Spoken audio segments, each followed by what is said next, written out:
ناظرین آج کا 5واں ویلاگ ہے، صفحہ نمبر ہے 940، 5واں اور آخری ویلاگ آپ کی خدمت میں پیش کر رہے ہیں۔ ناظرین ہر ویلاگ میں ہم قرآن کی صورت کا انٹروڈکشن کرواتے ہیں، تعارف کرواتے ہیں کہ صورت کی فضیلت کیا ہے، صورت کیوں نازل آئی اور صورت کے مقاصد کیا ہیں۔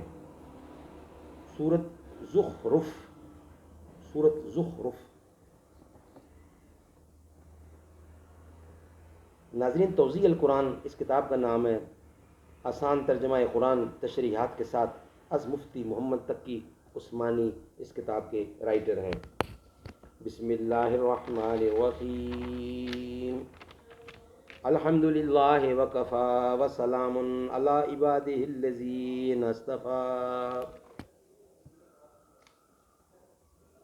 الیہ یرد 25واں پارہ کے اندر یہ صورت ہے الزخرف، اور صورت کا نمبر ہے 43، اور آج کا ہمارا آخری ویلاگ آپ کی خدمت میں پیش ہو رہا ہے۔ یہ صورت مکی ہے اور اس میں 89 آیتیں ہیں اور 7 رکوع ہیں۔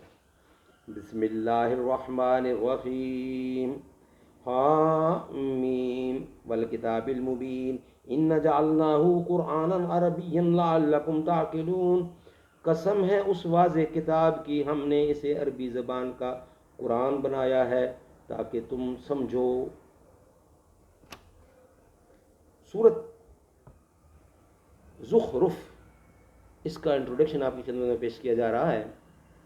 اس صورت کا مرکزی موضوع مشرکین مکہ کی تردید ہے، جس میں ان کے اس عقیدے کا خاص طور پر ذکر فرمایا گیا ہے جس کی روح سے وہ فرشتوں کو اللہ تعالیٰ کی بیٹیاں کہتے تھے، نیز وہ اپنے دین کو صحیح قرار دینے کے لیے یہ دلیل دیتے تھے کہ ہم نے اپنے باپ داداؤں کو اس طریقے پر پایا ہے۔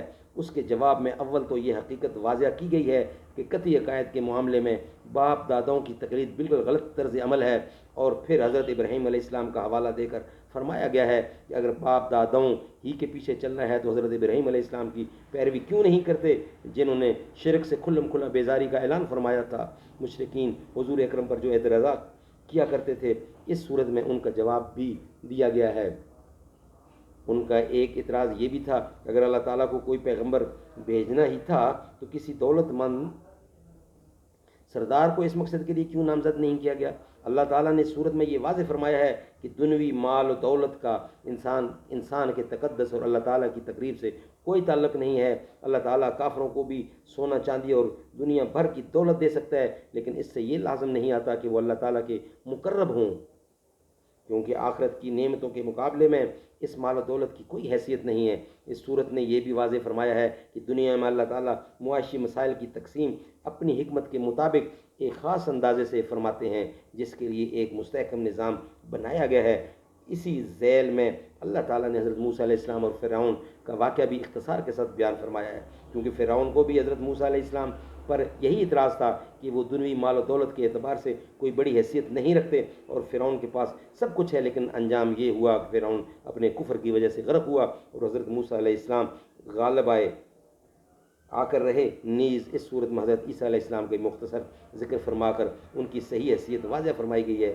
زخرف عربی زبان میں سونے کو کہتے ہیں، اور اس صورت کی آیت نمبر 35 میں ان کا ذکر اسی سیاق میں کیا گیا ہے کہ اللہ تعالیٰ چاہے تو سارے کافروں کو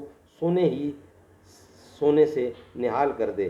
اسی وجہ سے اس صورت کا نام زخرف ہے، یعنی سونا۔ اللہ تعالیٰ ہمیں عمل کرنے کی توفیق دے۔